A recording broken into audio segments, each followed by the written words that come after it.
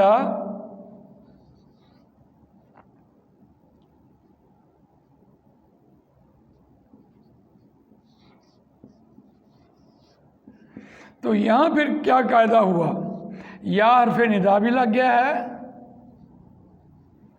اور بنی جو ہے یہ اور اسرائیل یہ مرکب اضافی مضاف اور مضاف الیہ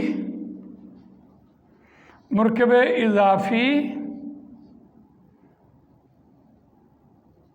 بطور منادہ۔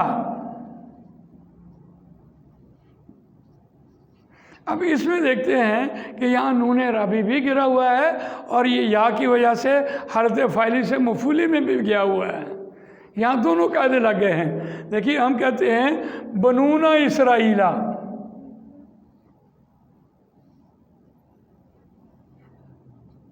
بنونا اسرائیل کے بیٹوں۔ اگر اس کا ترجمے میں ہم جائیں تو ہم دیکھتے ہیں اسرائیل کے بیٹوں، اس کا ترجمہ ہو جائے گا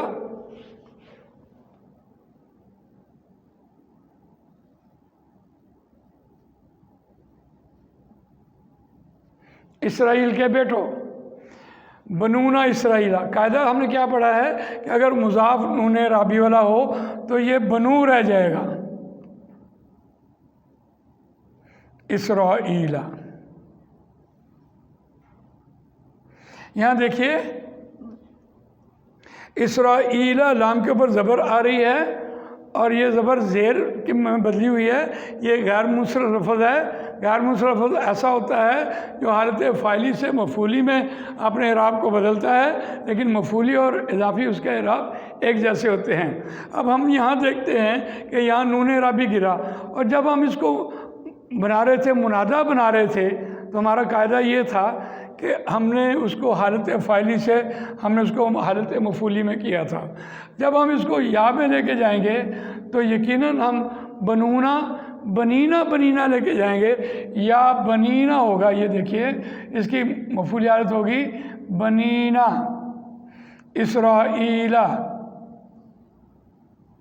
اب یا کی وجہ سے نون رابی گرا اور یہ حالت مفعولی میں چلا گیا۔ اب قرآن کا وہ لفظ دیکھیے، یا بنی اسرائیل۔ قرآن مجید میں پہلے پارے میں 3 بار یہ لفظ آیا ہے، یا بنی اسرائیل اذکروا نعمتی التی انعمت علیکم۔ تو اس سے مراد تھی کہ نبی اکرم صلی اللہ علیہ وسلم کی موجودگی میں بنی اسرائیل یعنی یہود جو تھے وہ موجود تھے۔ آج کی دنیا میں جب ہم بنی اسرائیل کہہ رہے ہوتے ہیں تو اس سے مراد ہوتی ہے کہ اے بنی اسرائیل۔